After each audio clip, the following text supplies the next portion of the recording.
Hello everyone! So gusto ko lang gawaan ito ng vlog bago pa siya luluma. Kasi syempre luluma naman talaga katagalan, 'di ba? So gusto ko lang siyang i-acknowledge talaga kasi isa to sa pinaka biggest achievements ko sa buhay, guys. Alam niyo ba guys na ito ang pinaka pangarap ko sa buong buhay ko. Dati kasi guys, nung maliit pa lang kami, nag-aaral kami ng elementary. Kapag ka na-honor kami, pagka ma-honor kami sa school, hindi medal ang binibigay sa probinsya. Ribbon lang yun guys. Ribbon. Tapos, hindi namin siya masyadong pinahalagahan kasi since wala pa naman kaming talagang, alam mo yun, yung wala pa kaming masyadong alam sa mundo. 'Di ba? So nilalaro-laro lang namin tapos wala lang. Tapos yung mga parents din namin kasi dati hindi rin sila kumbaga hindi rin nila masyadong yung mga achievements namin sa school kasi lalo na yung papa ko kasi yung papa ko although patay na siya, ang ano kasi ng papa ko is matuto lang kaming magbasa, magsulat, okay na sa kanya. So, hindi masyadong sa kanya yung mga achievements kung mayroon kaming mga achievements sa school. And then, ribbon lang. So, ayun guys, ito, ngayon lang talaga ako nakakuha ng medal ngayong senior high na ako. Kasi, 'di ba, nag-skip ako, hindi nag-ALS ako, hindi nag-senior high ako. So, ayan, ito. So, isa-isahin natin siya, guys. Kasi, gusto ko talaga na-appreciate ko talaga to. Sobrang pinaghirapan ko to. Actually, ang medal is pwede naman tayong bumili, 'di ba? Mura lang naman yung medal kung tutusin. Pero iba pala talaga yung pakiramdam kapag nakakuha ka ng medal sa pinaghirapan mo, sa pinagtiyagaan mo sa eskwelahan, hindi ka makakuha nito kung hindi ka magpupursigi sa pag-aaral, 'di ba? So nung nagkaroon ako ng pagkakataong makapag-aral, talagang inaano ko na pagsikapan ko talaga kasi gusto ko talaga na-appreciate or ko talaga na pahalagahan ko talaga yung blessings na binigay sa akin ni Lord na binibigyan niya ako ng pagkakataong makapag-aral, guys. Kasi ngayon lang talaga ako, nung nag-aaral akong senior high, ngayon lang talaga ako nakapag-aral ng mabuti. As in, seryosong pag-aaral. Kasi dati, mas mahalaga kasi sa mga magulang namin na kami ay magtrabaho kaysa sa sobrang pag-aral, ganun. So, ayan, isa-isahin natin. So, ito, ayan, with honors. Ayan. So, with honors. And then, ito is Best in Organization in Management. Ayan.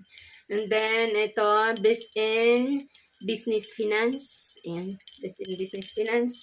Sa strand namin to guys, sa ABM strand. Ayan. Ito naman is Best in Fundamental 2. Ito naman is Best in Fundamental 1. Yan. Ito is Best in PR2. Ayan, Best in PR2. Ito naman is Best in Applied Economics. Ayan. Ito, Leadership Award. Since kasi ako yung SSG President and Classroom President. So, ayan, Leadership Award, Silver. Ito naman is Best in Filipino 3. Ayan, Best in Filipino 3. And then, ito is Best in EAPP. Ayan, Best in EAPP. Mga subject namin yun guys sa senior high. Ayan. Ito naman is Best in Entrep. Ayan.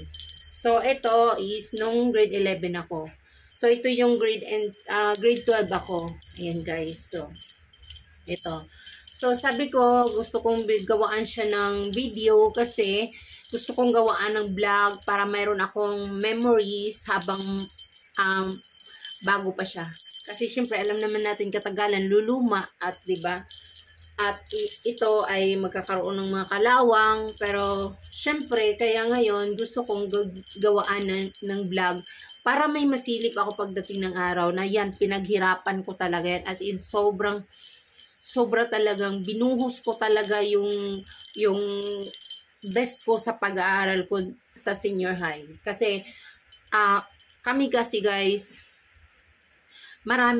sobrang marami kami. Kasama sa modular and online and face-to-face is mga 200 plus kami. Parang aabot kami ng 300, mga ganon. Malapit sa 300 talaga. Sobrang dami namin. And then, yung mga kasama ko, mga classmates ko is talagang mga bata pa. Iilan lang kaming may mga edad na. So, sabi ko, pinasok ko to, so kakayanin ko talaga, sabi ko sa isip ko. And then, sabi ko, ayoko naman na mabully ako sa school. Ayoko rin na behind ako sa school. So, talagang sabi ko, pagsikapan ko talaga. So, kapag mayroong binibigay na mga activities, talagang pagdating ng bahay, nagre-research ako, talagang pinag-aralan ko talaga kung paano, and then hindi talaga ako uma-absent sa klase. Kasi sabi ko, ayoko na may masabi, ayoko na pagsisihan ko after ng klase, after ng taon. Ayoko na ma-disappoint din yung nag-sponsor sa akin sa pag-aaral. Kaya sabi ko, ibigay ko talaga yung best ko. And then, this time lang din kasi nakapag-aral ako ng maayos, na may ID, may uniform. Talagang sobrang thankful talaga, sobrang grateful talaga ako na nakapag-aral ako. Kaya, eto bonus na lang to talaga guys eh. Actually pala guys, kapag nag-aaral ka, wala naman pala talagang matalino o walang hindi marunong. Nasa pagpupursige mo siya at nasa pag-aaral mo siya. Kung ikaw ay hindi ka absent at makinig ka lang sa teacher mo, makinig ka lang sa mga nagtuturo, makukuha mo naman pala talaga. Hindi naman ibig sabihin na sobrang hirap. Makakaya mo naman pala talaga kapag ka seryoso ka lang sa pag-aaral. So, yun lang masasabi ko guys sa mga estudyante dyan. Pahalagahan nyo kasi hindi lahat ng mga estudyante, hindi lahat ng mga anak ay nakapag-aral ng maayos dahil sa hirap ng buhay ng mga magulang. So, pahalagahan nyo talaga yung mga effort ng magulang nyo, yung mga sumusuporta sa inyo, yung mga tumutulong sa inyo, pahalagahan nyo talaga kasi bihira lang yan darating sa buhay.